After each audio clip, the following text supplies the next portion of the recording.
Let's see. Okay. Good evening, guys. This is Ken at Tortoise Capital and the Van Thorpe Institute. It is Saturday evening, November 5th, 2022. And we're going to have a short informal discussion about, I guess, about coaching and performance. Um, my take on all that from a couple different angles with the super traders, and I do want to address the question that was asked a little earlier in the warm-up session here. Let me see if I remember it correctly, and that is in our eagerness to learn quickly and effectively, and with a rich abundance of mentors and coaches that are out there. How do you balance maintaining the cognitive freedom to explore in your own way, in your own space, but also take advantage of the extra energy that you get from engaging with a mentor where you can get pushed along? How do you find that right balance so that you're not overloading yourself and burning out or neglecting opportunities that are there? Is that a fair way to describe that? And so I'm going to give you exactly the same advice that I give my military officers when I'm teaching them about trade-off decisions. And that is that when faced with two really compelling values like that, that you should always seek the Goldilocks solution, which is my plan is to always find exactly the right trade-off between those two competing commands. So that's my recommendation, sir, that we find the right trade-off. And of course, that like a unicorn, that doesn't really exist. There's always the rule of 51. You have to lean one side or the other because the effort that it takes to actually strike a perfect balance is not worth the marginal return. Should I go 51-49? That's a 2% difference. It doesn't actually matter when it's that close. So I'll probably just say something like 40-40-20. I'm going to say something like schedule your own high priority self time with 40% of your work to work on things that you really think are important and where you can self correct because you understand something about what you're working on. In the words of Josh Kaufman, you've learned enough about this new area that you can actually self correct. That's really the first step up from the genuine novice. That is, enough to be dangerous. I mean, I should say, enough to be able to compare your performance against a standard and then start taking some corrective action, even if it is, you know, uh, large motor skills or bold corrections. It doesn't have to be refined. But when you get to the point where you can start deciding on how to assess and then react to your assessment against some standard, then you're a self-directed coach, and I actually think that's really a crucial skill for trading. And the way we've described that is uh, learning to look through a coach's eye at your own performance. That has worked for me is in trading and soccer coaching for youth and college, for military officers, and some of my consulting work too. And that is to be an actor in your own self development. It requires some level of skill and knowledge of the discipline, but not world expert status. You can start learning to self correct right away and trial and error and that kind of stuff.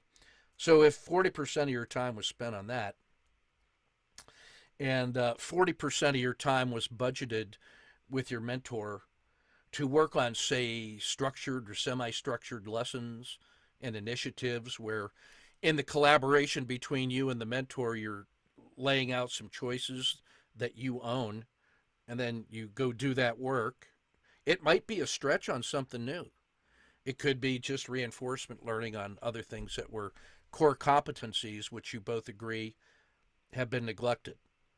So whatever that social learning contract is between you and the mentor, um, maybe you spend 40% of your time budget doing that work, including reporting out to the mentor or coach, and then the follow-up reflection afterwards. So, and then that would preserve 20% of your time in a little budget where you could just trust yourself to say on your weekly or monthly or quarterly reflection, which one of those should I pay that little bonus to or that reserve time? Which one feels like it needs a little more work? And that way you're not shortchanging either one of those.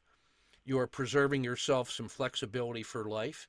Maybe the best thing you can do with that 20% of your time is get the dog, go for a long walk, put a good podcast on with the 10 ox herding pictures and listen to some deep Zen, and then figure out what you should do next when you come back. So, and that way you're not robbing one account or the other in order to do the reflective, the non-focused, wide-angle uh, connection to the earth or the sky, whatever your totem is. So I might say something. Now, I don't know what the right numbers are, 40, 40, 20. Maybe it's 30, 30, 40. But you can see already that what you want to do when you're trying to get the Goldilocks solution is to respect both of the competing demands because of the importance that we've placed on them. If they weren't important, or if one was a clear winner, then you'd know which way to lean. You know. So my spider sense is probably 40, 40, 20. And if anything, especially if I were your mentor or coach, I'd be saying, I want you to lean more. As we progress through time, I would expect to see that time allocation shifting more towards your own self directed coaching and fewer check-ins with the coach or mentor. And if I'm going to call up a little chart here, if I remember, called, I should have had it up. The gradual release of responsibility teaching model, and I think that works not just in the classroom setting, but for any kind of skill acquisition or collaboration with a teacher. So let me also just take a moment and just I want to clarify what I mean by teaching, coaching, and mentoring. So those are three very specific roles that often come up used interchangeably in some sense. And it's useful to think of the distinction between those roles in order to be very clear about the nature of the communication or engagement with whoever your partner is, right? So when we think of a teacher, we're thinking of someone who has sort of a contractual obligation, who is representing a body of knowledge, is going to provide conditions in which the student can learn, whether that is, and then a method that is appropriate for the student to learn in safe conditions, and then to judge student performance against a standard, and then report that in some kind of structured way. I mean, you could think of that as the formal teaching responsibility.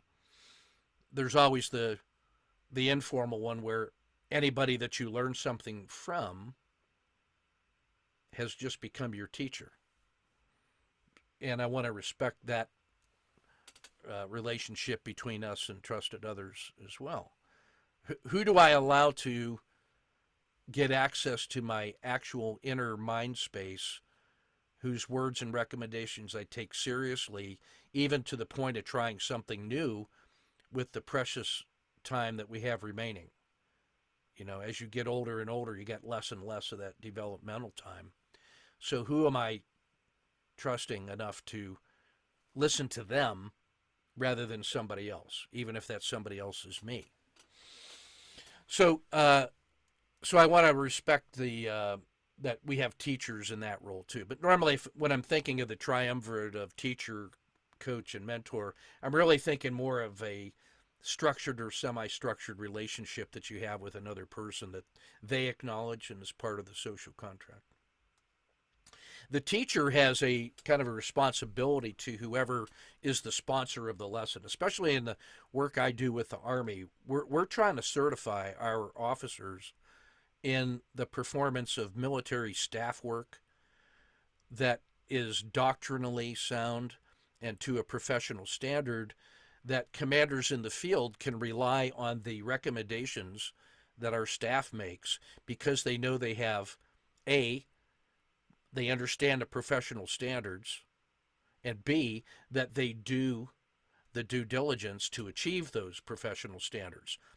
When you have a staff officer that is skilled in the professional standards and has performed due diligence, then their recommendations are things that you can trust, as trustworthy as our knowledge is, to act in a way that puts other people's lives at risk and has serious consequences. So that's sort of the relationship now in the college that I teach at, where the role of the teacher is to certify the officer that they have achieved that standard and that you in the field can trust them because I said so. I've done my due diligence and I've held them to a professional standard as a teacher. So that relationship is an important one, and that's the one that I would say, in our trading environment, is that I think that the instructors you have at VTI are people of that caliber, who have been around the block a few times, who have deep understandings of their techniques and the markets, what works and doesn't work, and can provide the contextual knowledge that you need to trade their system safely first and then profitably. The second role of coach, we now can think of as a coach as a person who has that relationship with you that can take a couple forms. In the West, we think of performance coaching, and the easiest one is athletic coaching. Hey, there is a way to play soccer correctly, based on your body type and what we're trying to. There are certain ways that you receive the ball that are correct, and then there's other ways to be not correct. And so when I'm coaching in that context, there is a very clear standard, and I'm trying to create conditions where my players can more quickly achieve that standard in a way that is healthy and sustainable and survives contact with the game once they start playing. So I'm going to make a personal assessment of the player, figure out what the next best thing to do is, design efficient drills to help them achieve performance, kind of certify them, and then say, yeah, you're ready to play. But in that case, I'm also listening carefully to the feedback that the player's giving. Hey, how did that drill feel? How are you? So I'm trying to encourage them to co-create their own performance because I know I can't play for them on the field. So in that particular setting, as a coach, I've got to have confidence that the skills they're getting have been internalized and can be performed under stress. So the coach has that very particular responsibility in athletic coaching. You see a similar thing in like executive coaching, where there's sort of known best practices for business that if I can coach you in that performance, you'll be a better manager leader in that business setting. Simple. You could also think of, now it's getting a little fuzzier when you look at psychological coaching, where there is, I will call it, let me just call it denominational coaching, where if I'm a Freudian, I have a certain theory of human action and understanding, and I'm using coaching as a form of therapy to, if I can say it this way, it's distasteful, but so I can fix you or help you fix yourself. Like there's some ideal standard that I'm trying to move you toward.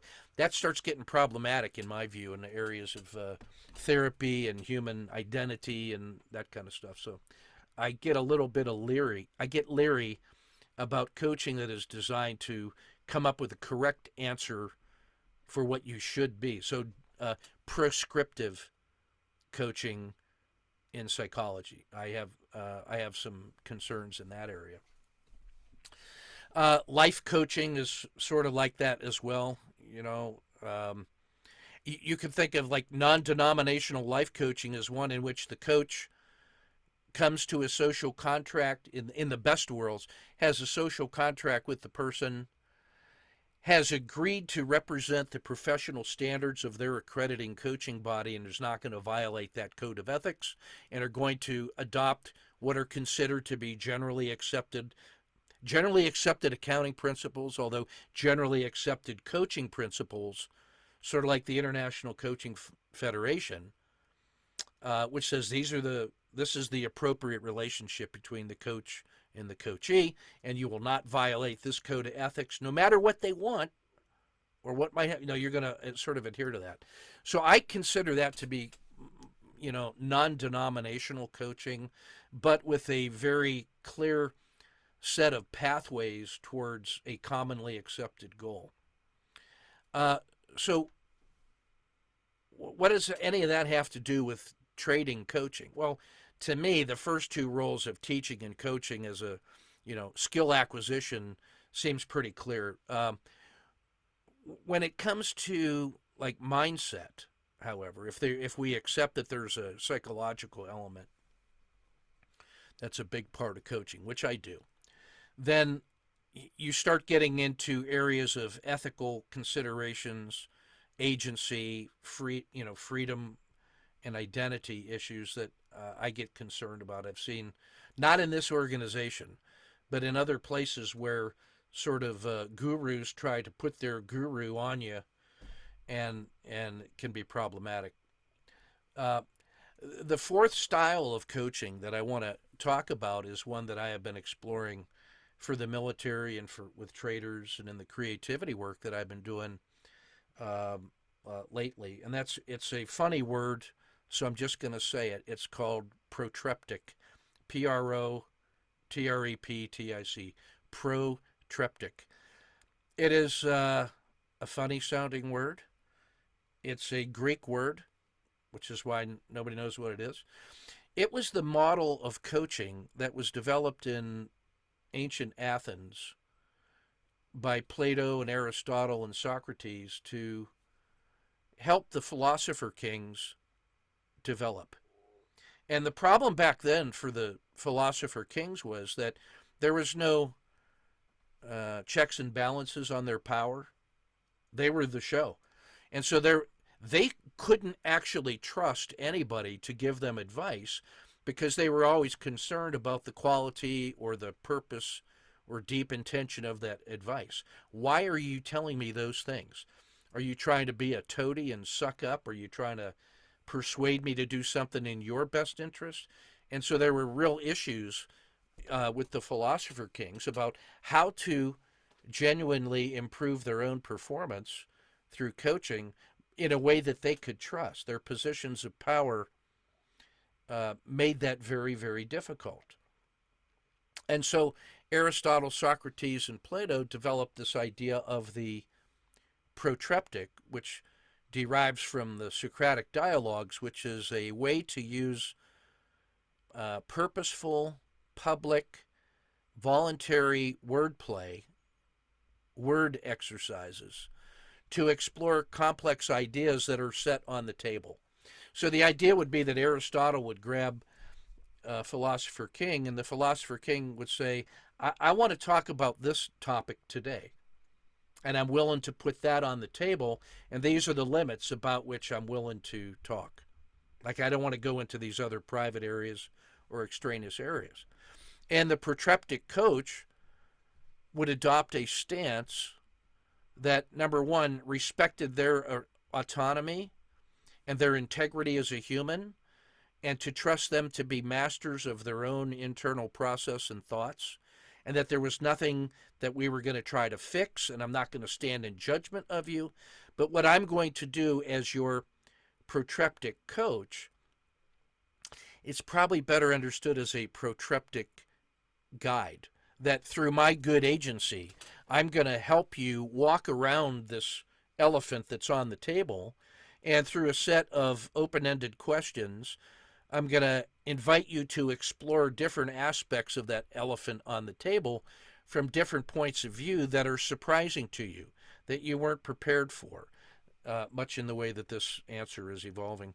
And so what we're going to do is circumnavigate the elephant and try to maybe pick 5 or 6 different points of view and see what we can see about the elephant. And when you're done, and it's on to you to think about the things that came up in the conversation, to explore the different meanings and the aha moments, the genuine surprises, because it's in those moments of genuine surprise and that kind of dialogue that an inner assumption was tested or was rejected or a new point of view was developed. And that was the kind of, I would say, non-denominational, uh, non-aggrandizing, non-political approach to coaching that developed in ancient Athens to help the philosopher kings self-examine. And the reason they did that with a coach was in order to free themselves from their own subconscious bias. Because if you try to act as your own coach in that one, can you genuinely surprise yourself with a question that you weren't expecting? Well, no, it's the tail is wagging the dog. So protreptic coaching has sort of was a way in which folks could explore those complicated issues in the way Socrates would explore philosophical questions, but they were really geared more towards the practical world of leading nation states or city states. So Ken, hey Ken, Yeah, so you know, as you've gone through this, you think about teaching, coaching, mentoring, yeah, and then what you just talked about. yeah, The first experience that you and I had together was in your mastermind, yeah, and what this speaks to me is the mastermind that you built, right? yeah, Which is yeah, that opportunity to do all of these things as a single person, and it's very, very powerful. So yeah. I just Yeah, that's an I didn't observation to even know have. that I didn't even know that that's what we were doing back then. Yeah. But like an old blind pig, occasionally I come across an acorn now and then, and that's why I got exposed. I say all that simply to say that when we talk about coaching as free-willed people with our own agency and seeking to create, in my view, what I call the diamond mind, that inner sense of absolute conviction in self and purpose and vision, that gives us a stable base from which to take action in the world. It's like Archimedes, if we're talking Greece. He said, if you give me a place to stand and a lever long enough and a fulcrum, I can move the earth. But you got to have the fulcrum anchored on something in order to use the leverage. And so, in a world of increasing chaos and complexity, and you're starting from wherever you are in that safe, trusted, truthful, true story circle, whatever that center of you is, if that's not a solid foundation, then you're going to have trouble getting traction and really pushing off strong in a direction because the foundation is not correct. If you're going to build a house of trading, don't take shortcuts on the foundation. You know what I mean? There's other things that you can do. So what I would say is, I go back and listen to those sessions to see what in the world were we talking about. And I think we were pretty good about respecting the fact that everybody, like Tom Basso says, is you cannot trade like somebody else exactly. You've really got to internalize systems and approaches and filter that through your own objectives in order to take action that you can be fully responsible for and accountable. So it's possible, in my view, then, and the way we use those masterminds, and still do, is the mutual accountability that we have with each other on the agreed terms of reference. Hey, this is what I said I was going to do.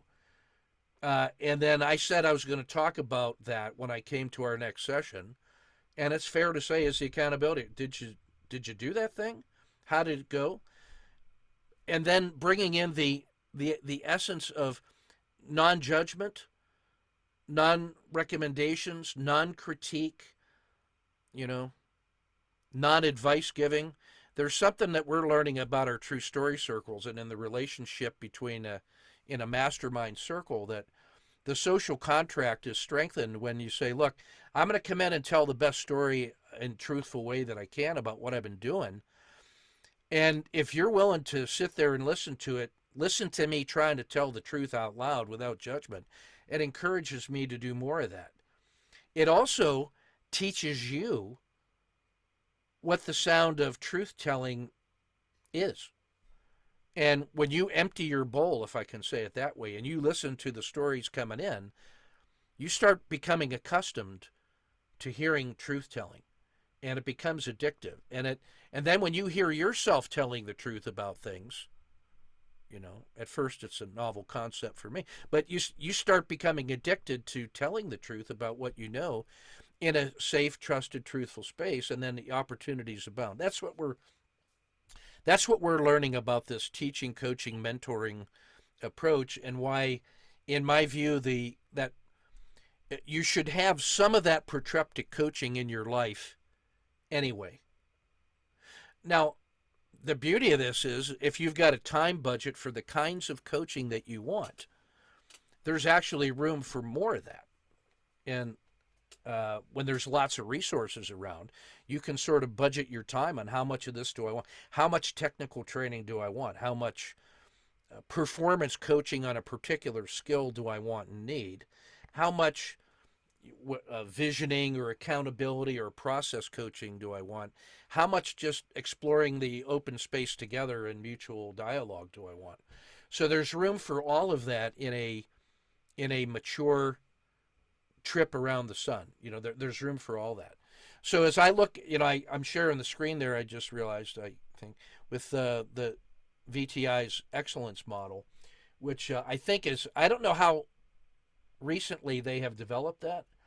Um, I think it's most outstanding because it really reflects this multiple ways of thinking about coaching.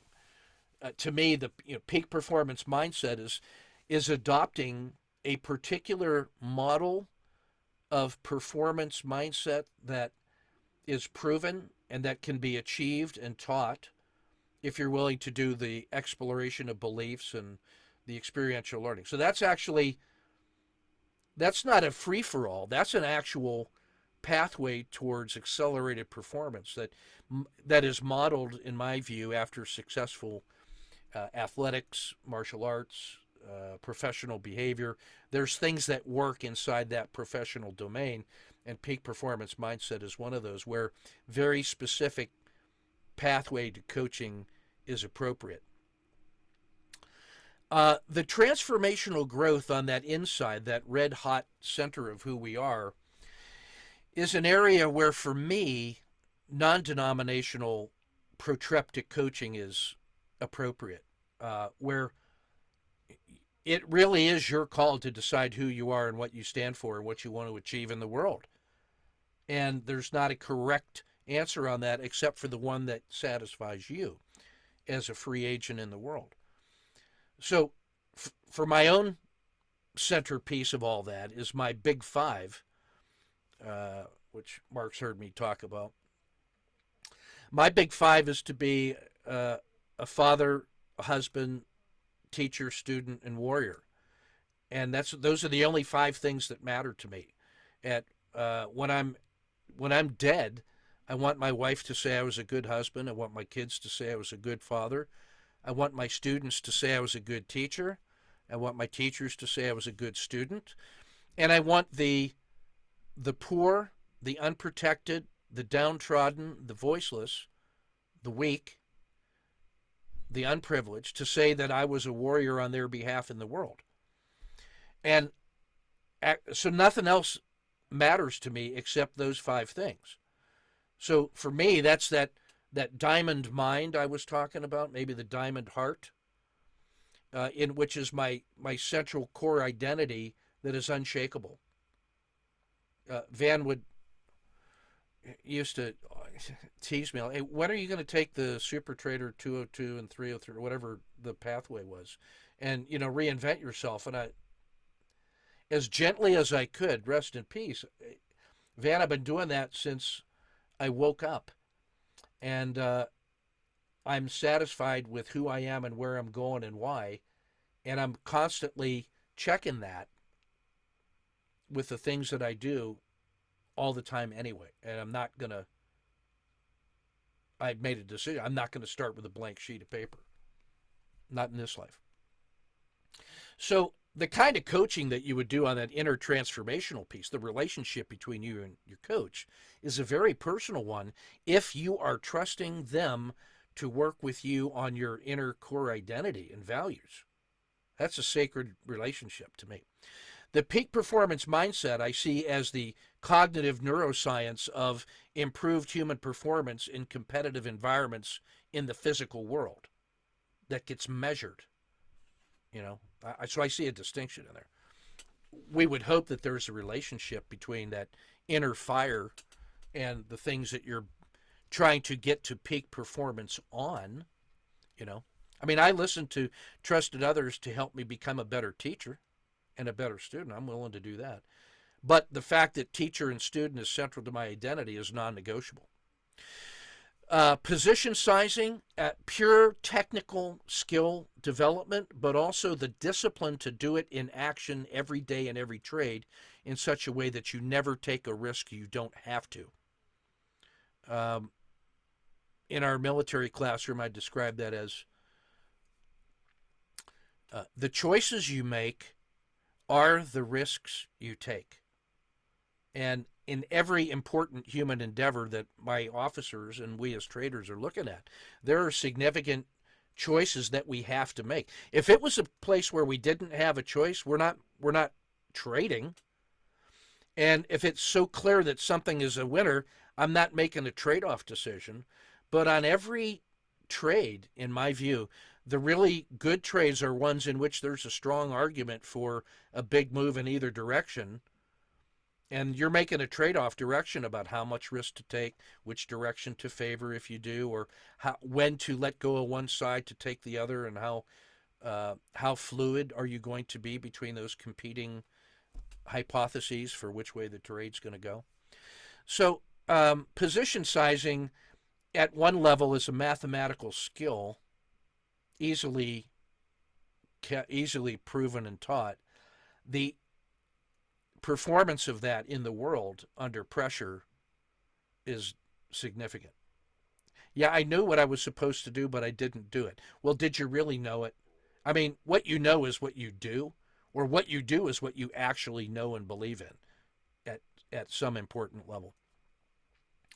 Trading mastery, I would look at as, I'm going to show a slide in a minute about the trading and learning ecosystem that we've assembled in our community of practice, that in my view represents a curriculum or an ecosystem in which I want to be excellent in all of those areas, because I know that I'm only as good as the weakest link in that whole structure. So there's a structure of related concepts, and in my view, I'm only as good as the area that I am the weakest in. And the one that I'm weakest in is probably the one that I'm neglecting, because I like working on things that I'm really good at, like math, but some of the other things I'm not so good.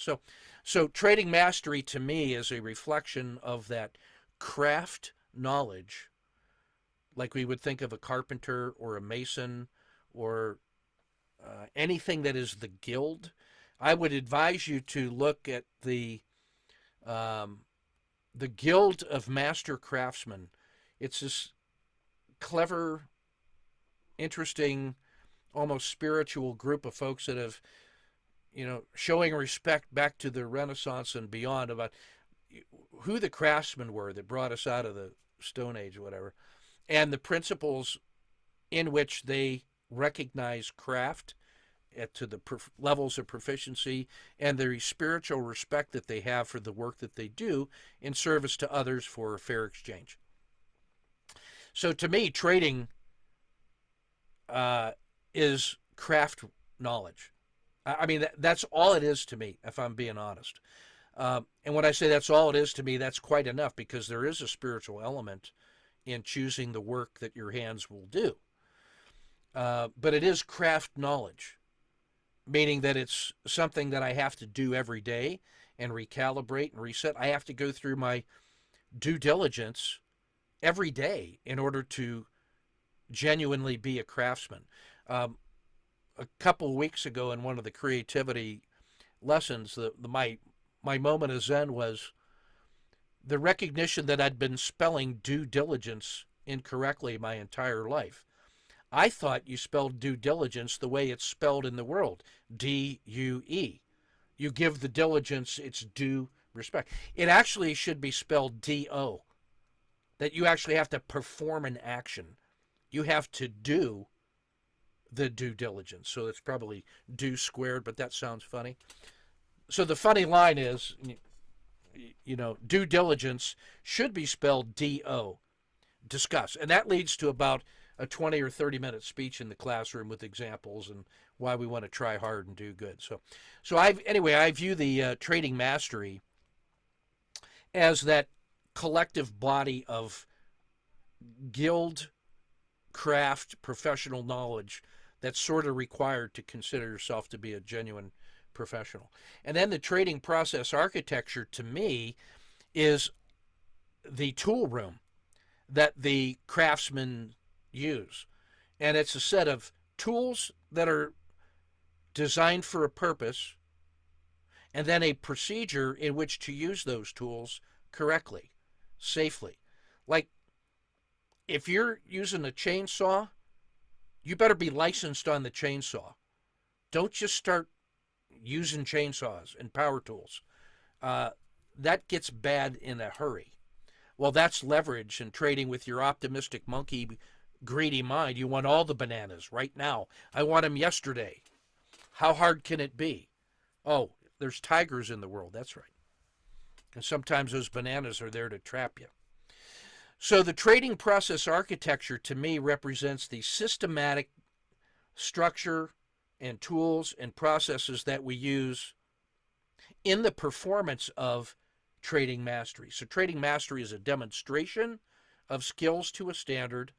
I need the peak performance mindset to diligently, humbly, professionally bring myself into the system and do what I'm supposed to do. The tool's going to do what it is told to do, but I'm the tool maker and the tool user, and so my intention and how I perform that is derived to a large extent from my mindset.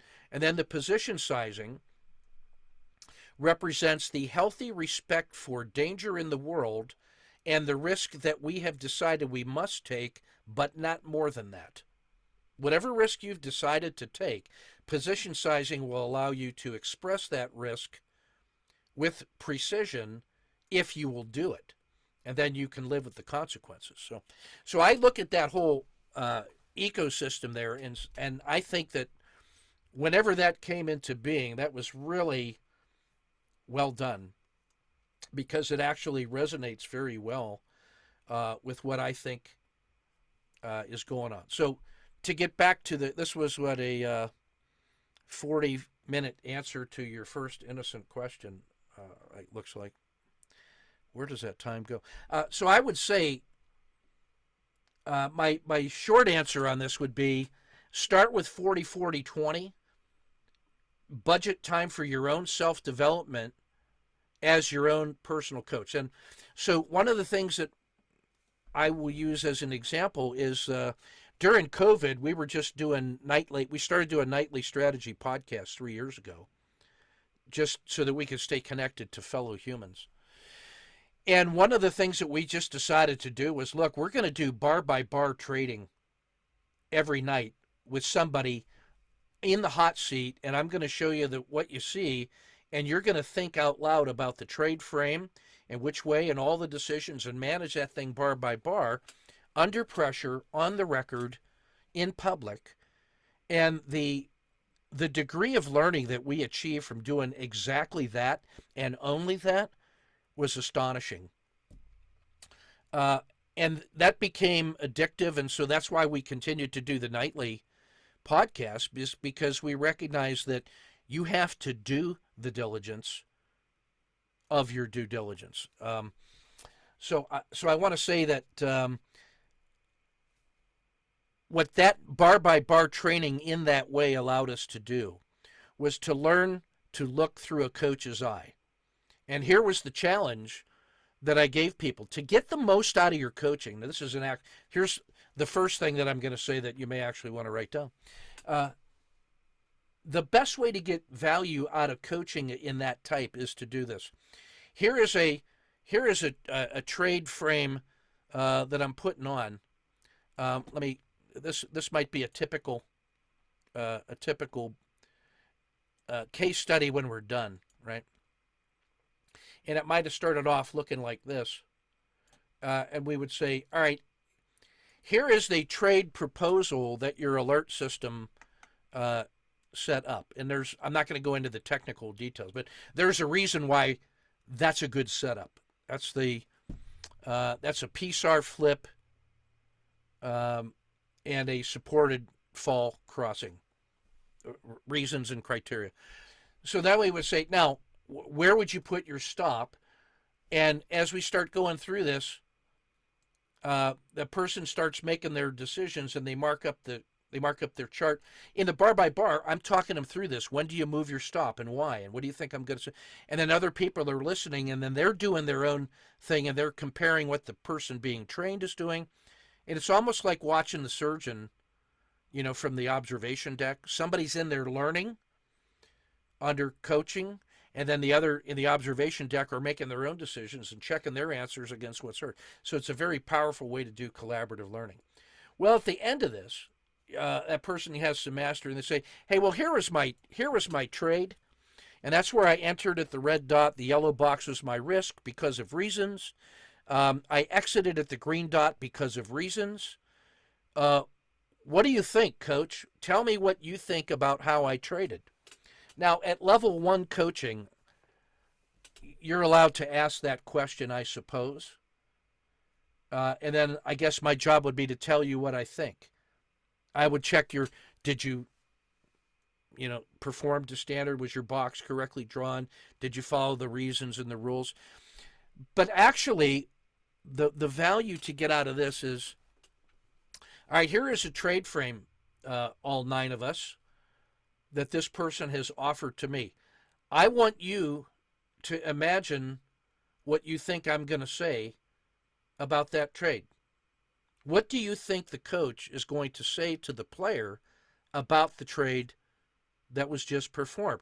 And secondarily, what questions do you have of that trader? And thirdly, what might you have done if you were in those positions?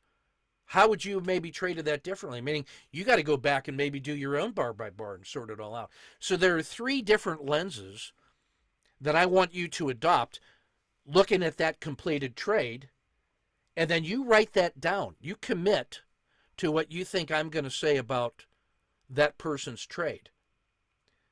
And now once you've committed to that in writing, you got skin in the game.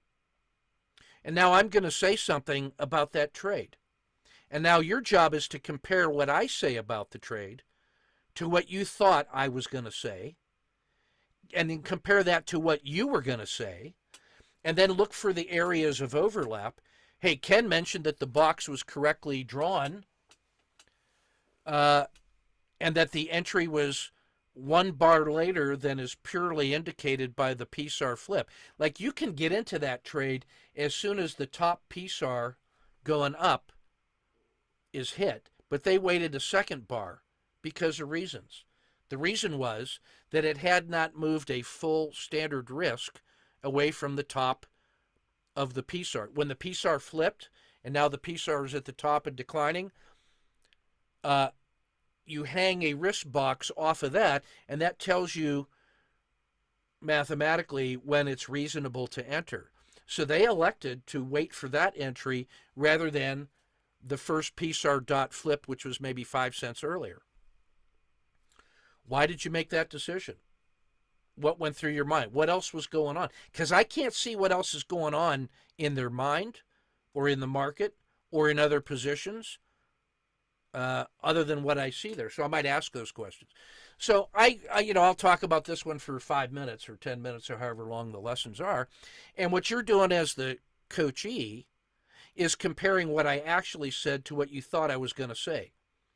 Now the coaching really begins. what did Ken say that I didn't say?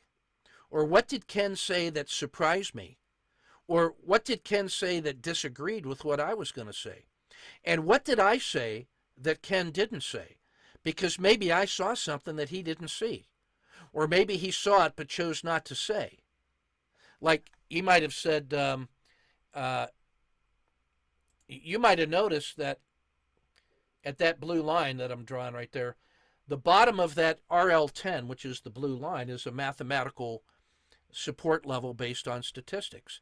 So it turns out that when this trade, which is successful, falls through that price level, and you're holding more than 2R in hand, you're authorized to take a second position. But they did not take a second position. Now, I don't know if they thought about taking a second position, but in our methodology for marking up trades and whatnot, is if you thought about taking a second position but elected not to, you're supposed to put a yellow dot right there saying, I faced a decision and elected not to take another position. Well, why would you do that? If they were squared away, they'd put that blue line across and point to the fact that it had just violated a support level. And therefore, this is the second leg down. So when we see that, the size of this first leg, which is the red dot to the yellow dot, it's not surprising if the next leg down is identical. Oh, look at that, to the penny.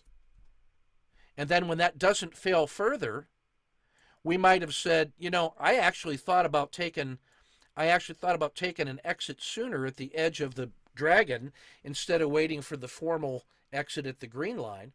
And the reason is that when I look over here at where it closed yesterday, it found support where it closed yesterday. And this is not a surprise if that's as far as it goes and it starts to run up. There was a lot of people that wanted to buy this. How do I know that? Because there was a large gap up. And then there was another significant move up during the day to this peak where it could not break to a new high and started to roll over, which is why that's such a good pattern. And then the first leg down is to go where it tested before, and that's a 2 or 3 to 1. So that's a reward to risk ratio that I can tolerate within my professional standards. So well framed, well traded, but you didn't put a yellow dot there, so I don't know if that occurred to you in the moment.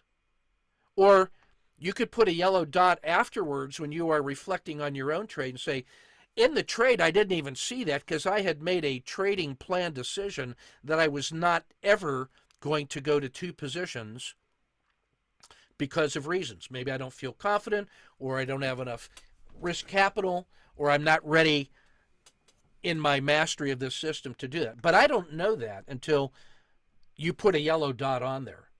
So I might ask them, hey, what do you see over here? And the way I ask that question will be to see if they can see what I'm seeing. So I'm not going to point out that, oh, at this yellow dot over here in the price, you could have, should have, might have added a second position. Because now I've told them the answer. What I want them to do is to say, hey, what do you see at this big fat yellow dot that I just drew? Oh, I now see that that is the bottom point of the RL10, and then it reversed and went higher.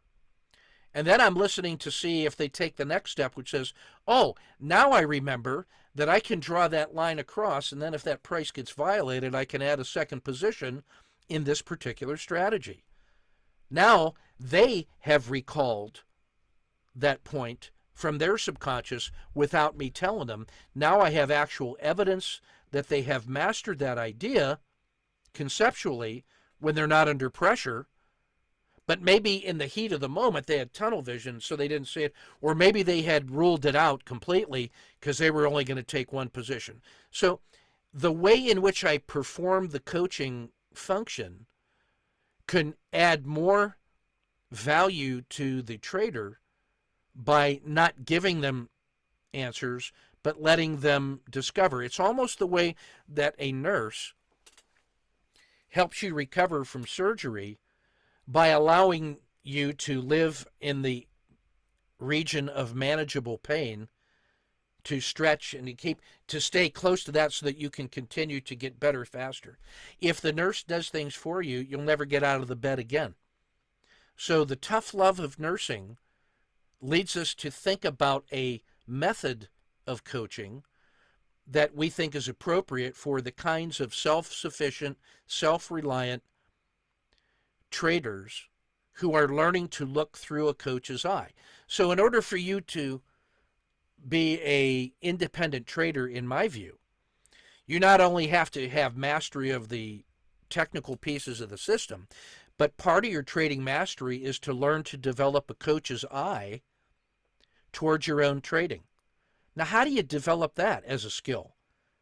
Well, you do that by being an accountability partner with someone else, and then you alternate being the trader and the coach. And you practice the skills of coaching with their trades so that you can actually learn to ask yourself that question. And then that's why I ask you, when you put a case study in the chat room to be coached on, I also want you to mark it up after you've closed the trade to identify the things that you see now that you didn't see before, or to review the things that you thought about. And then I can evaluate your entire trading process and not just the marks on the screen where you entered and exited. Because the inner game of the trader's mind is more important, because that's what you're going to carry forward into all future trades. You're going to carry the results all the way to your bank account, plus or minus.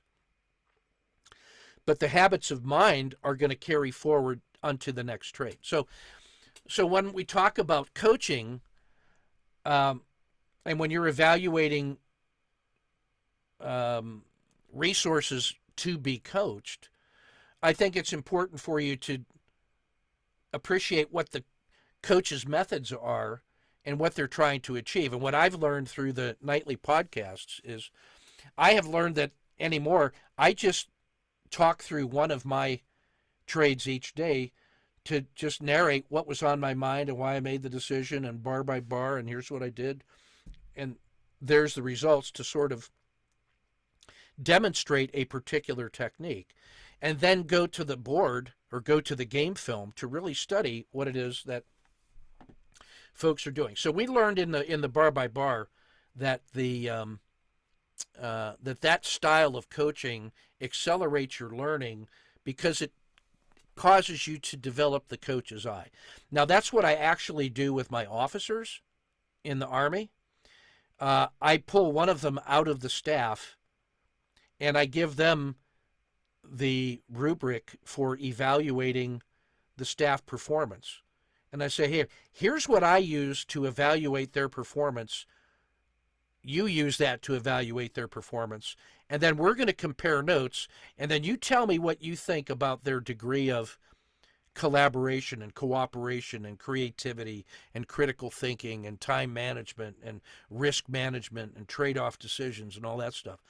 And you're going to have to judge them on your professional judgment. And then we're going to compare your judgment to my judgment. And we're going to see what we can learn as an evaluator, as a coach. And then that's going to make you better when you're planning your next military mission. I use that with my soccer players, right? I teach them what the essential elements of playing soccer are, and I review that with them all the time, and I ask them to grade themselves on how hard did they play. How hard do you guys think you played? What's your letter grade? And then they tell me their letter grade and why. And so what could we do better to get to an A? And they learn to become their own not harshest, but their own best critics, and they own it, and then they decide what they're going to do to fix it in the second half, and then I can confirm or affirm their process, and then take the responsibility for the results so that they don't have to worry about that. They can just work on getting better. So I say all that to say that developing the coaching eye, regardless of who your mentor or your coach is, that how they're going to do that and what you want to achieve out of it is there's a lot of choices in there.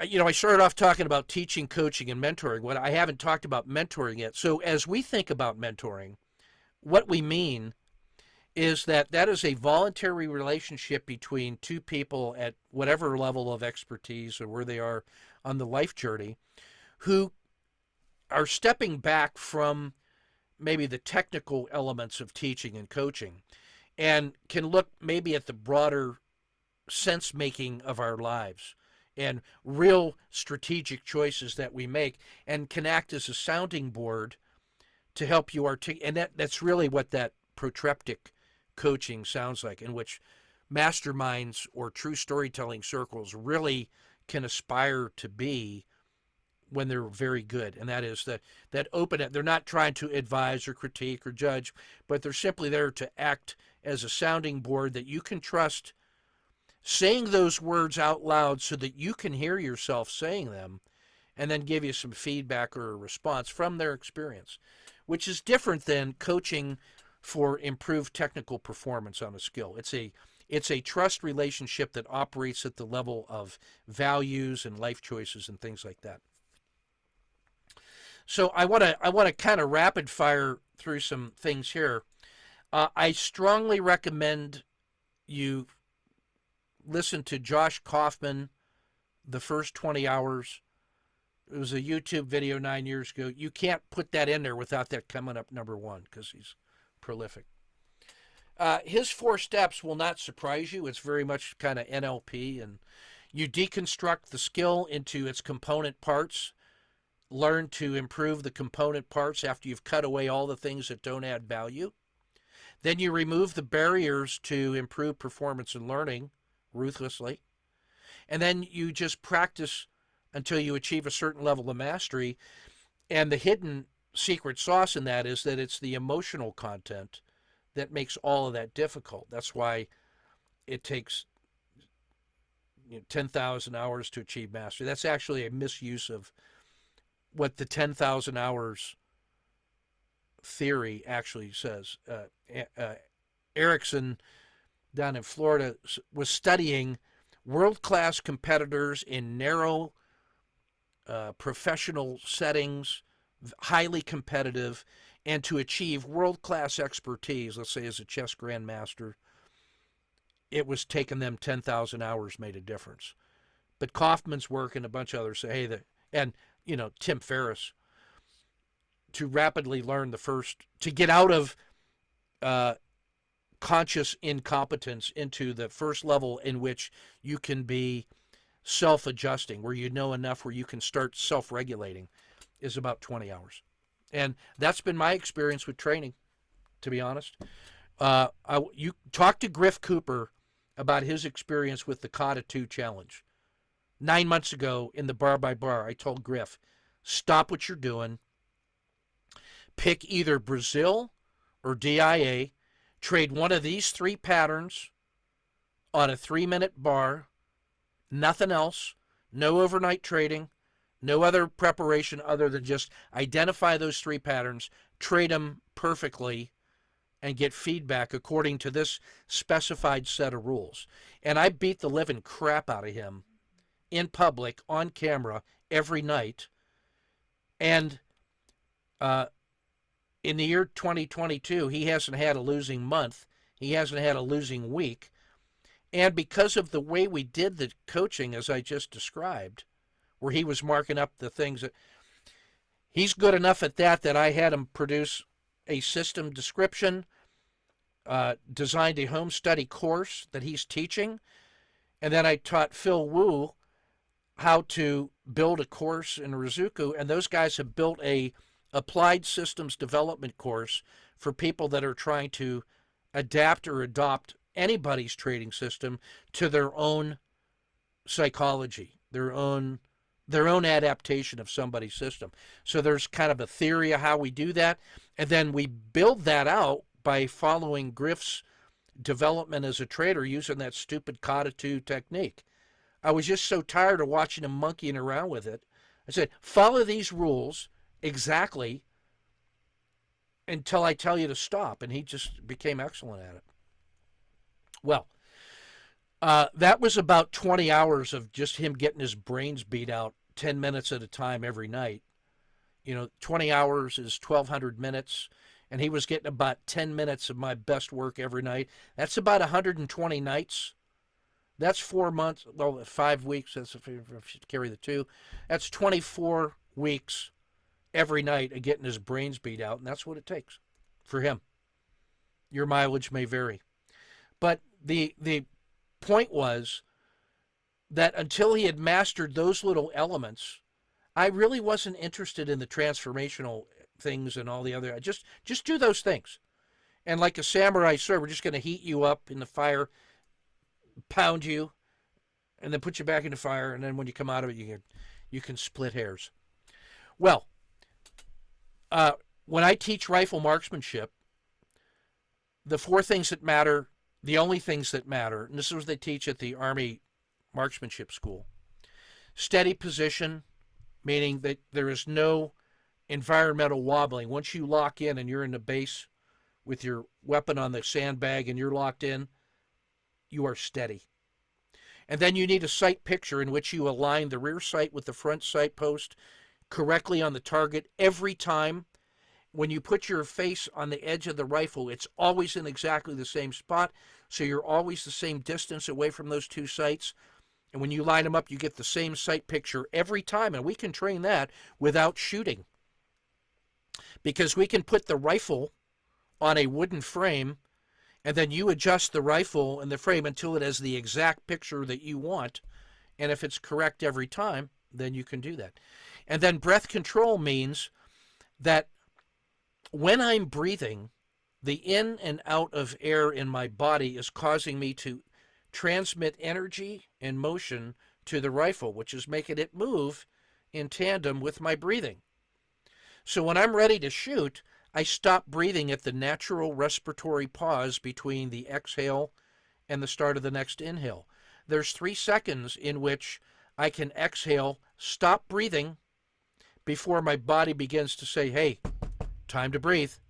In those 3 seconds, the natural respiratory pause, which is the perfect mindset to be in when you're getting ready to enter the trade, I hint, or exit the trade, or manage every adjustment of the stop in the trade. In other words, in every decision that you make in the trade, you need to be in that natural respiratory pause, breath control, and then squeeze the trigger by exerting gentle rearward pressure until it clicks, and then that mechanical action hits the bullet with the firing pin, and the bullet's moving at 3,000 feet per second.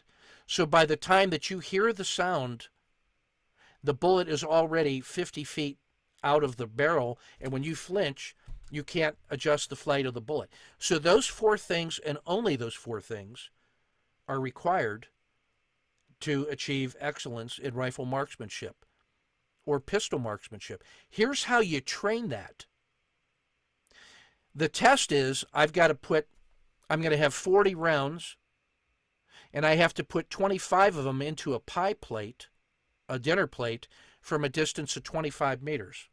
Here's how we train that. Walk right up next to the pie plate, put the muzzle of the pistol on the plate, and shoot 7 rounds exactly correctly. You can do that. You can't miss. Take 1 step back. Follow the 4 principles of marksmanship and put 7 rounds into the pie plate without fail. If you miss one, you go back and start all over. And each time you take 1 step further back and put rounds into the pie plate until at 25 meters you have been trained for excellence in every one of those principles, and you've seen the evidence of your eyes that you can do it, and now you're 25 meters away, and now you can shoot a pistol. That's how you do it. When I talk to my 5-year-olds on the soccer field, I call them together before, during, and after the game, and I say, all right, who has a plan? And they all have a plan. They can't wait to tell you their plan for our team, because we do this all the time. And I said, Cooper, what's our plan? And he says, my plan, and he gets that little devilish look in the, my plan is we should guard our goal, and then we should get the ball, and then we should go to the goal, and then we should shoot and score. And I ask everybody else, hey, is that a good plan? They all like that plan.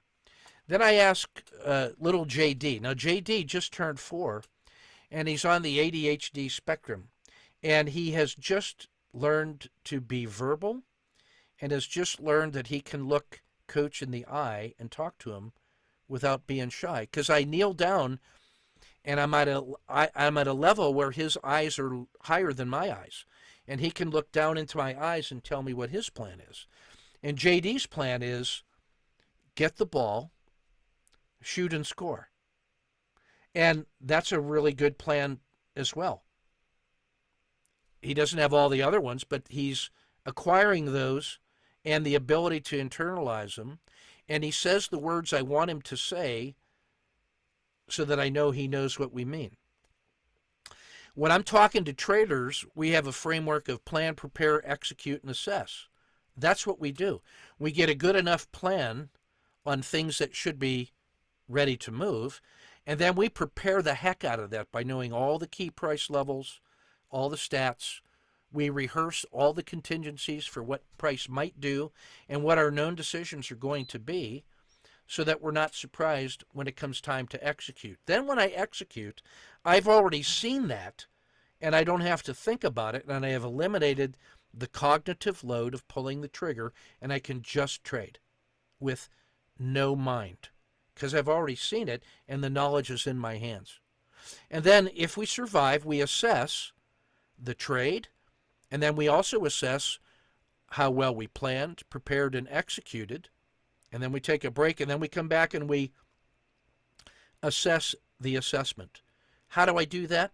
By having you mark up your trade, post it, imagining what you think I'm going to say, and put that in writing on the trade frame, on the chart. I think Ken's going to tell me that I got out of here too late, or I got in too early, or whatever. And then if they're right, then my job is really easy because they remind me what I'm supposed to say. That's me being lazy. No, but those are the essential elements. Well, those are parts of what I think of as our trading ecosystem. And these are all the things. I haven't had to change this in about 5 years. And these are the things that actually I think matter in the style that we have become accustomed to. When I published it was in 2019, July 2019, which was very timely because COVID happened shortly thereafter. And it was at version 0.8. And our mentality is that we want to be leaning forward and ship product at 0.8 because I expect people in our community of practice to make adjustments. That it is incomplete, or maybe it has excess stuff, and I expect the end user to add to it and refine it.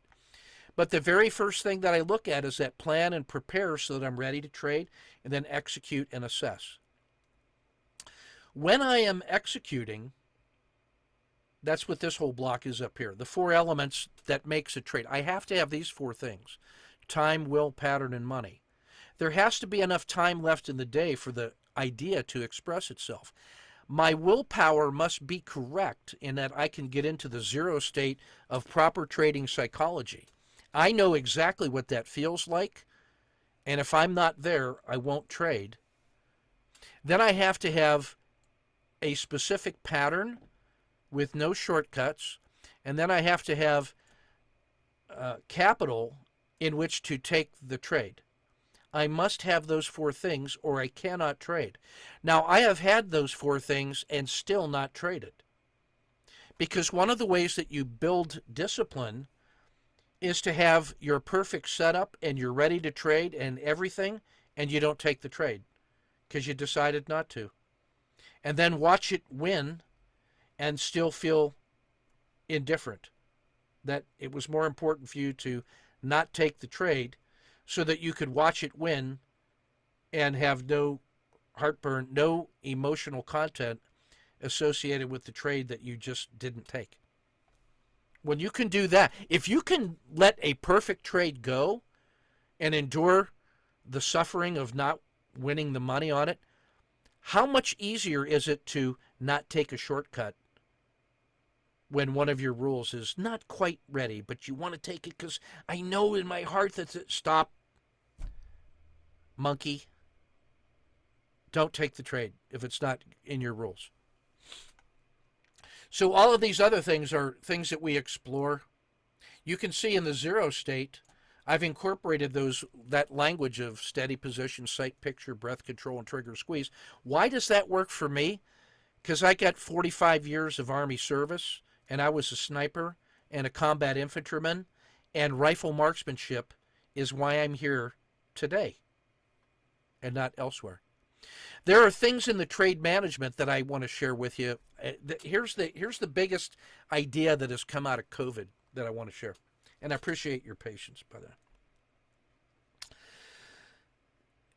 When you get an entry, and then you're going to manage your stops, and then you take the exit, if that thing fully expresses itself according to the hypothesis of the trade.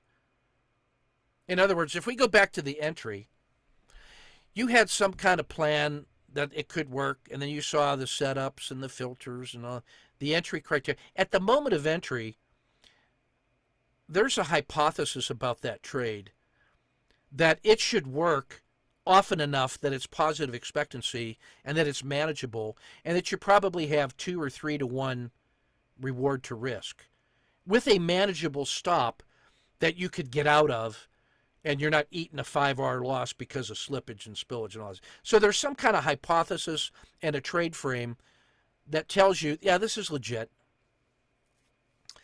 Well, let's suppose that thing went all the way to 2R. And let's suppose that according to your rules, in order to manage your risk along the way so that you never gave back more than you wanted to give back, so that you could be satisfied with the trade-off decision, that you locked in enough gains to be professionally happy. And professionals are never happy, they're just satisfied. So you were balancing the need to lock in a win, but balanced with the need to let that thing continue to go, giving it a little room to grow. So there's a trade-off decision. And so Mark Holland's going to say to me, hey, what's your strategy to balance those two things? And I'm going to tell him instantly, Mark, I want you to use the Goldilocks strategy, in which you have perfectly balanced the amount of room that you gave it to run versus the amount of money that you wanted to take out of it, to the point where you were emotionally satisfied that you'd done it just right. Not too much, not too little. The Goldilocks exit. Okay, so since that's impossible, here's how we've learned to think about that. Let me suppose that I have a stop management rule set or strategy that allows me to approximate a good trade-off all the way up, that given what I see going on, this is where my stop should be, so that if it hits, I'm satisfied that I captured that much money and that I gave it enough room to go, but not too much. So maybe in the course of getting to 2R, which is what I hoped it would do, maybe I made 8 decisions to adjust my stop. I'm making that number up, but maybe I made 8. And the last decision, the 10th decision, was the decision to get out. Well, actually, that last decision to get out was not even a decision I made anyway. It just happened to hit the stop that was in place. So in that little scenario, 9 out of the 10 decisions that I was making were associated with the decision of when to move my stop and where and how to make, and making those trade-off decisions. Had nothing to do with the entry. Because at the moment of entry, nobody knows where that thing's going to end up, but it's going to that run is going to be done somewhere. And every decision that you make to delay getting in is reducing the amount of room to run that's going to lead to profit. So you think that you're increasing your certainty and confidence in the trade. What you're really doing is reducing the amount of gain that was going to end up being available when the trade was over. Think about that for a while. So you actually want to figure out, how can I enter with an acceptable level of anxiety and unconfidence? So for me, the more unconfident I am in that trade, the more I'm ready to enter. Because the amount of adverse price action that I need to see to get me out is small. But if it works, I get the maximum amount of gain on that move when it does unfold. So I have learned that I actually need to be in almost a state of despair that here I am entering at this stupid point again. Oh, it didn't fail this time. Let me move my stop to no lose plus dinner for two and get the risk to my initial capital out of it. And now adopt a disinterested mindset which says, I'm simply going to let the exit rules capture some part of this trade. But the worst thing is that I get out right now in the next second and I still have enough to take my wife to dinner. No lose plus dinner for two for me is $100. As soon as I can move that stop to where the worst possible outcome for me is plus 100, I'm happier than a dead pig in the sun. And now all of the anxiety is gone and it is replaced with the mindset of a disinterested scientist looking to apply the rules correctly, gather the data, put it into a large data set, and then later decide if the rules that I use to adjust the stop feel correct. Am I leaving too much on the table? Too little? I'm not making that decision when the trade is open. Are you kidding me? You want to go nuts? Try and figure that out. Try to rethink your entire exit management strategy while you're watching the price go up and down and your gains. That's a recipe for disaster, said the guy who did that for years and years. Said, don't do that. So how do I make a distinction between an aggressive profit preservation, the sniper? Hey, it started to peak and I'm going to get out before it hits my stop because I want to preserve. Oh, I got out too soon. Now I got to get back in. Well, here's how you solve that.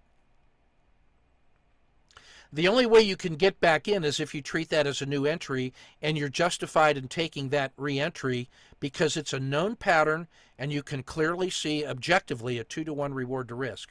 Then you may get back in. And we can know that ahead of time because we've already mapped out how far this thing could reasonably go. Can I still get a 2-to-1? If so, you can re-enter.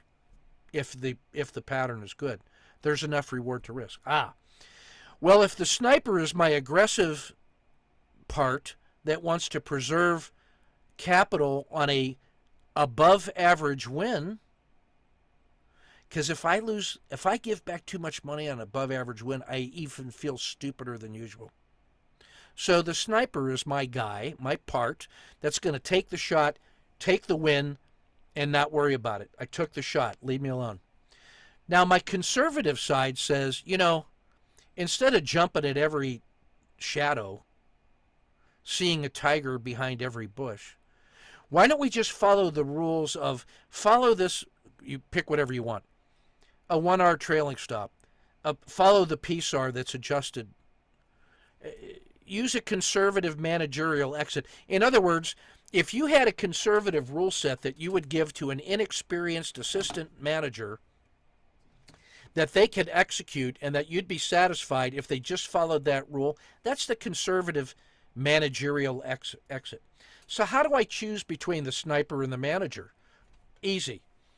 I just give, after 2R in hand, I just give half to the sniper, half to the manager, and I split the difference. And all of the cognitive suffering about which strategy to follow is gone. It just vanishes. And then I just study the results to determine how do I adjust the rules for my manager? How do I improve my trader quality number in the moment to get a better read on when should I take the sniper exit? And now I have a productive way to perform assessment by offloading all of the anxiety from the management of the trade into a large data set of trades that are executed with the same rules. Now I can actually aggregate the data and I can do something with it. That's why I can trust the judgments of my histogram, because they're being performed with the same set of rules. So we have ways of doing assessments, of doing partner accountabilities, of looking at the science behind adult learning that allows us to learn efficiently and effectively and incorporate into our coaching. I've identified under management over on the right-hand side the members of my team that are part of this inner theater of mine that help me self-regulate, study and improve my systems, plan for the market activities. I have processes that try to model industrial manufacturing because that's where I grew up as a kid with statistical process control. I see myself as an industrial brick making machine, and I know how to manufacture standard bricks, standard size, stack them on a pallet, move the pallet to the work site, use good masonry techniques to build a structure out of the bricks that protect me against the wolf.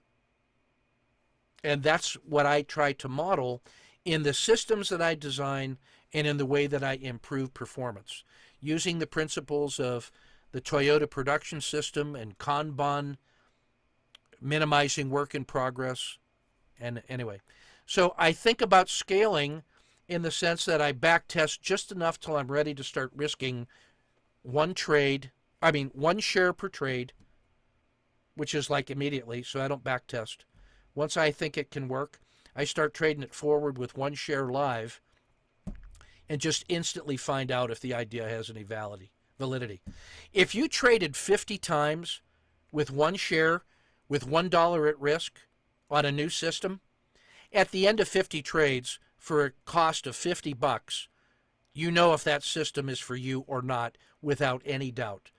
Now, you could spend the rest of your life back testing it and wondering, and then when you're satisfied, you could go into the market with large scale, and then you're under maximum stress on the first trade you put on. So I get rid of all that stress by saying, if it doesn't seem too stupid, I just start trying it with one trade, $1, and see if I could even trade it. How does it feel?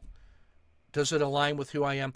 Now, I can say that after doing this for 40 years, but that mindset of how I want to find out right away what it's like to trade it live to see if it fits me. Because it's actually more of a psychological fit than a technical fit. I use the principles of the management scholar Henry Mintzberg to understand the relationship between science, art, and craft, which I've been studying for 20 years of his work, and I teach at the master's and doctoral level about just how to manage businesses and processes and all that stuff. I use a structured to-do list and Kanban to minimize my work in progress, to know what the next most important thing to do is. And then finally, I'm going to come back to the values, where my intention is to be fully aligned in everything that I do, starting at the strategic personal level, where my purpose in the world is to live up to those big five. That's my identity and my mission and my values all in one. And then tactics are how I do the things that I choose to do. And operations is nothing more than aligning my limited resources in time and space with the team to perform tactics when it's to my advantage. And now the relationship between strategy, management, operations is like management, between strategic planning and visioning, management, and then implementation. Strategy, operations, and tactics is how in the military we organize ourselves, from the highest ranking general down to the infantryman and his battle buddy defending the nation on freedom's frontier. So those words actually resonate with me, and it's easy for me to adopt a frame of reference or a frame of action that aligns with who I am. That's why you see a lot of military lingo and engineering lingo in the things that I do. So if I were to go back to this model, the trading process architecture is that ecosystem that I just showed you. The trading mastery, to me, comes down to the bar-by-bar execution of your system with accountability under pressure in order to genuinely learn what you know and to achieve that. Peak performance mindset is sort of that same process applied to discovering your own best internal states for managing your performance in all of these dimensions. And position sizing is the technical math that you got to perform to ensure that no matter what you think you know, that you're not taking a bigger risk than you have to in order to achieve your reasonable financial goals. And that's just an acknowledgement that our knowledge and understanding has limits and that there are tigers in the world and that they are apex predators hunting us. So I never forget that. And then that thing in the middle, the transformational growth, to me is that personal spiritual journey that you've got to take that to me has to be aligned with your external world in the blue of the things that you do and how you do them. That's to me is what I was talking about under the alignment piece. That, you know, be who you are on the inside in that diamond mind, that diamond heart, that diamond soul of absolute conviction. Nothing else except that. And then the rest of it is a manifestation in the world.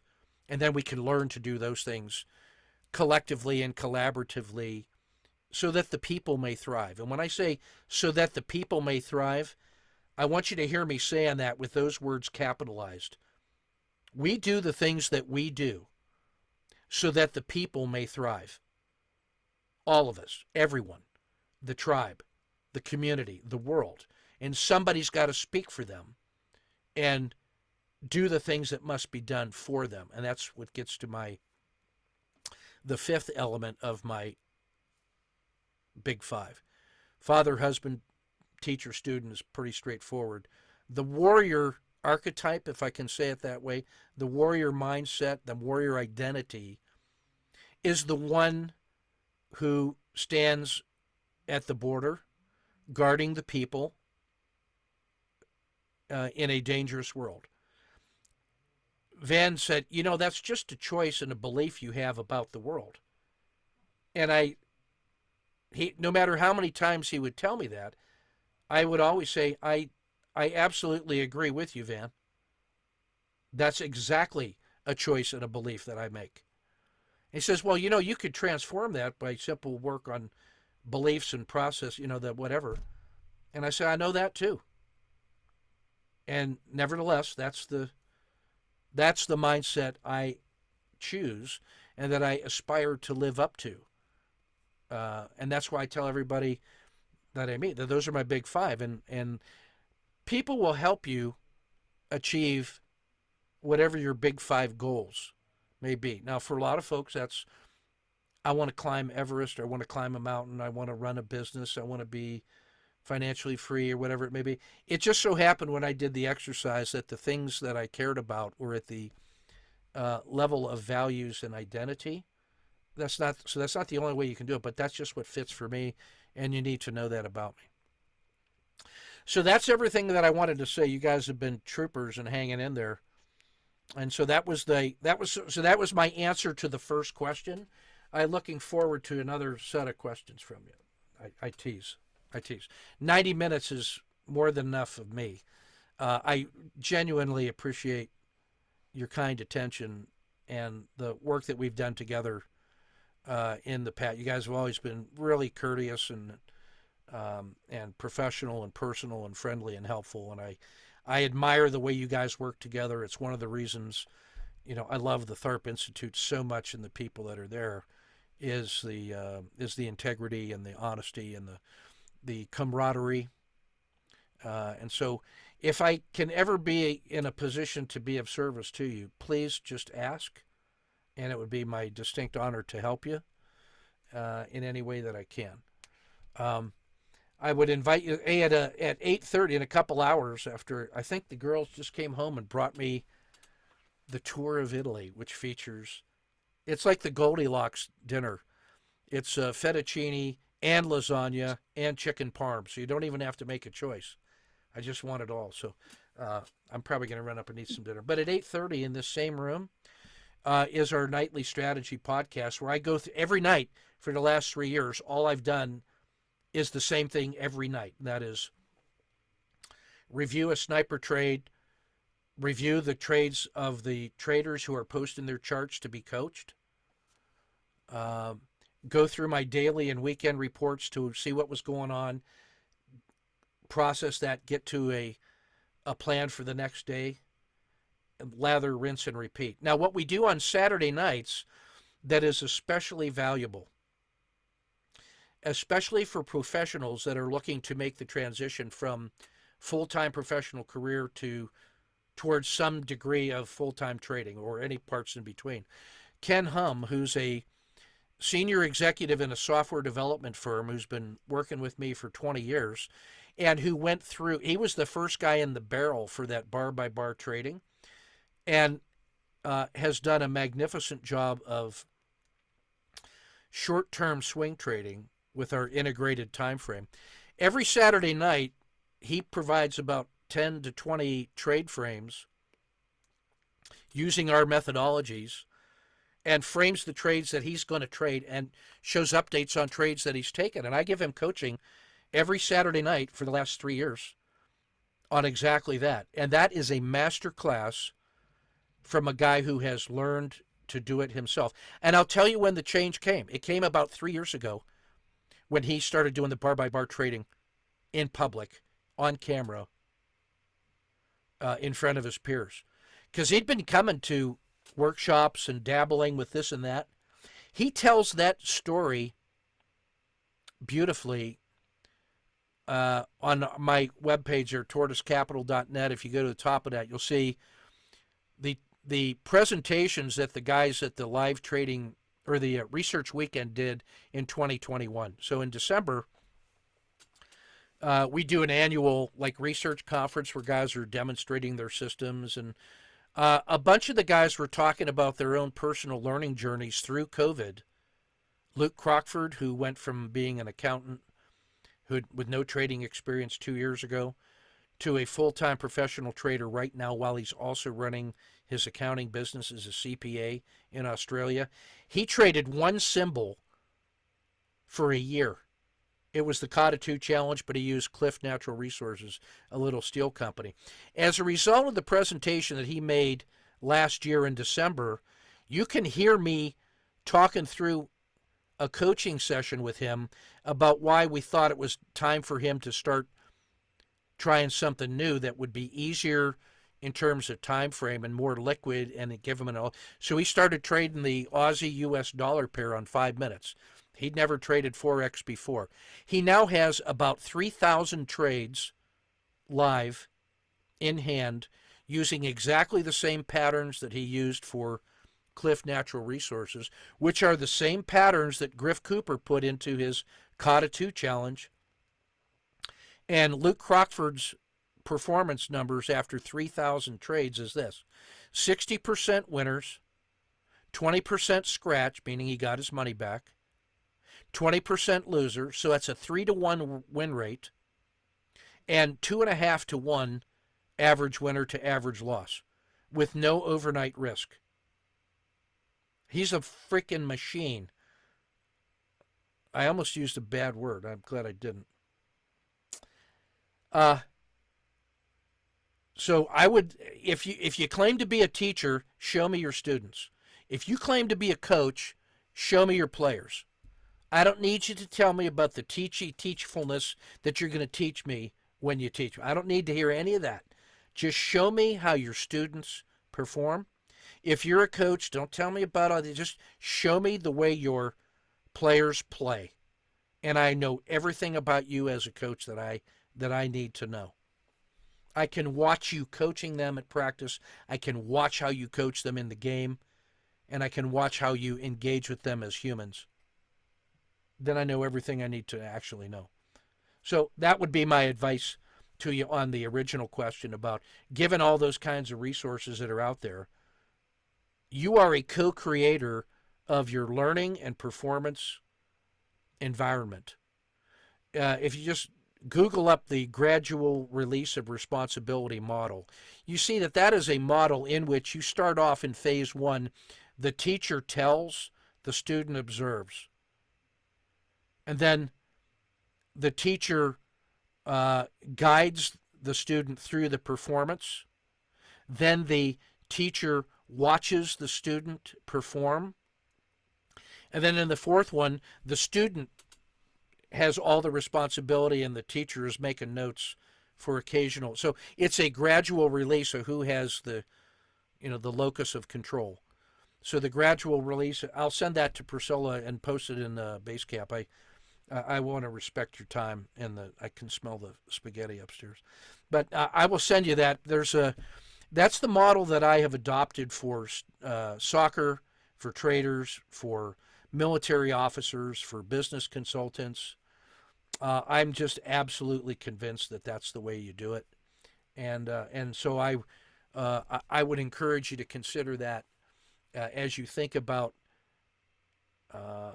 how to be responsible and accountable for your own learning contract. You're a vocal member.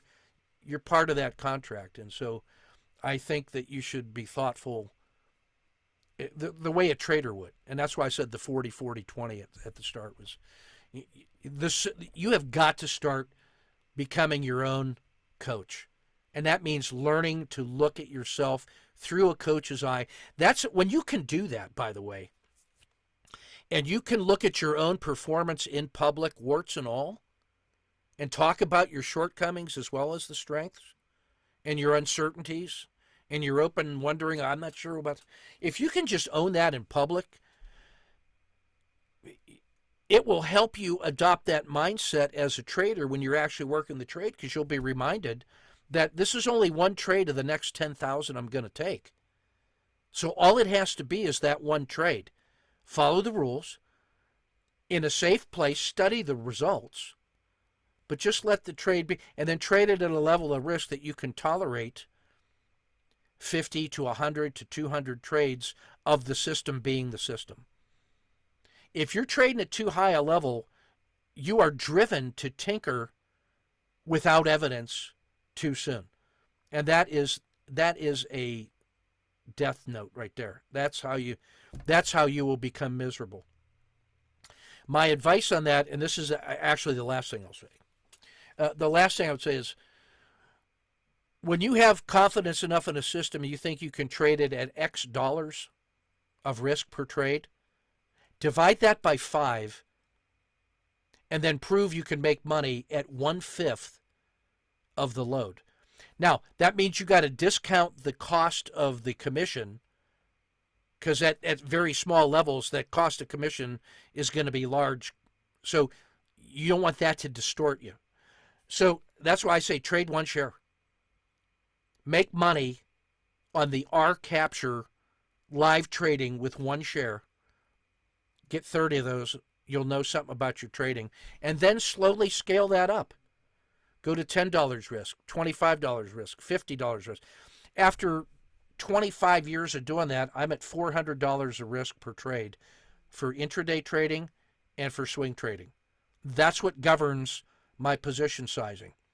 I'm not trying to maximize, hey, I could trade at 1% of my portfolio. I'm not trying to maximize that. I'm trying to trade at a level where I can be an absolute machine and just increase the frequency and then teach my kids to trade that way, because I intend for them to be trading that way 200 years from now. That's my time horizon. So those are the things that I wanted to say about coaching and performance and lessons learned and all that jazz. I really do appreciate the invitation and the courtesy you guys have shown. Let me go ahead and let you guys either check out or ask me questions. I can talk about this stuff until 8:30 actually, when people are going to start showing up. But let me go ahead and get your questions. I didn't mean to hog the mic, but you know how it is.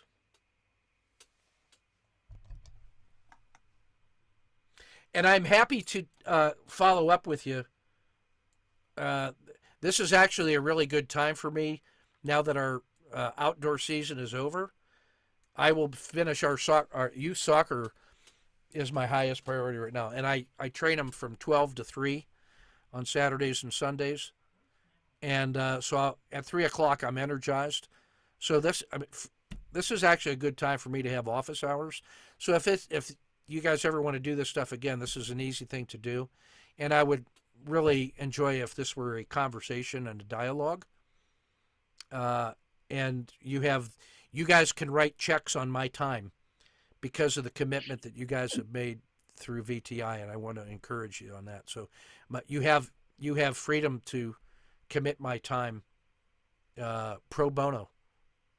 A couple hours a month if you want, or more if you need it, whatever you need. Okay. So if there's any burning questions, I'm happy to take them now. If there's questions that occur to you, just shoot me an email and I'm happy to reply. Over to you guys.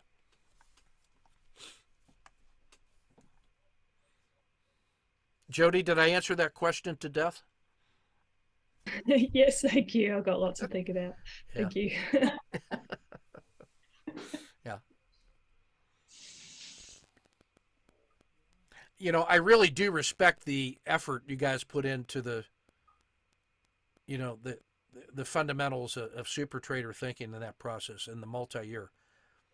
People who don't know say, well, why would they spend because if you don't spend years on self-work, man, you are just waiting to crash. I can remember, going through, existential moments like you guys are, coming up with identity and values and purpose and mission and rewiring your whole brain. It took me 5 years to go through my doctoral dissertation work, and I rewired my whole brain when it came to, research and evidence and knowledge and claims and confirmation biases and all that stuff. It takes that long to unwind all of the little twists and turns that we accumulate in response to a changing world. You got to straighten all that stuff out and sort it out. So that's why I really respect the way you guys stick to it and commit to it. There's dark nights of the soul in there. Yeah, welcome to life. What did you think it was going to be easy? I just remember what Marcus Tullius Cicero said, or it was one of the other Stoics. Learn to suffer. Like if you're suffering and you haven't learned from it, you've wasted the pain. Oh, thanks for that. Thanks for that. Learn to suffer. Endure. That's good advice. Ken, thank you so much. This was an amazing call. Hey, we recorded this too, didn't we? Yeah, we Oh, did my promise. goodness. We did promise people we would put it on Basecamp, so I hope that's okay with you, Oh yeah. because this Oh, is yeah. a weird time for us. Yeah. There's Yeah. never a good time. That's what I learned in the creativity course we were doing. We actually do a true storytelling circle where it's all them talking and not me. So they take the lesson, they work on it, they come in and tell a quick story, and then just collegiality and non-judgment and truth-telling, and we had to break it into 2 sessions so that the Euros could do one, and then the U.S. Right. guys could do one, and it actually worked good because now they got these 2 different communities and of practice and cultures, and they can listen to each other's stories, and it really is astonishing what comes out of that. So yeah, I'll get this processed, and I'll hang the. If I can upload the whole video in Basecamp, I will. But at a minimum, I'll give you guys a link to it on YouTube for sure. And I Fantastic. think we usually do. I think YouTube would be fine. oh, Yes. okay. Yes. Yeah, I think last time we did YouTube link. Yeah, Yeah. this one, a video of this length normally comes down. It's going to be about 250 true. megs. So it's a large Yeah. file, but Mhm. in a world of unlimited bandwidth and data, the cloud, more is better, right? Yep. So, all right, guys. Hey, thanks a lot. I'll call it a night here, and we'll get this. I'll send you the link in Basecamp, and we'll be good. And thanks again for everything. Thank you, guys. so much. Thank you, Ken. Take Thanks good for care. coming. Yeah. Hey, did you need the Okay. room for a while? Because I could leave that open if you guys needed to talk. I want to run upstairs. I'll turn off the recording. No, I think we're You good? No, Okay, yeah, right? I think we're good. Yeah, yeah. Okay. Alrighty, Thank guys. you so much, Ken. Yep, Well, take care. thank you. Thank Yep, you. Bye, bye-bye. everybody. Bye, Bye. guys.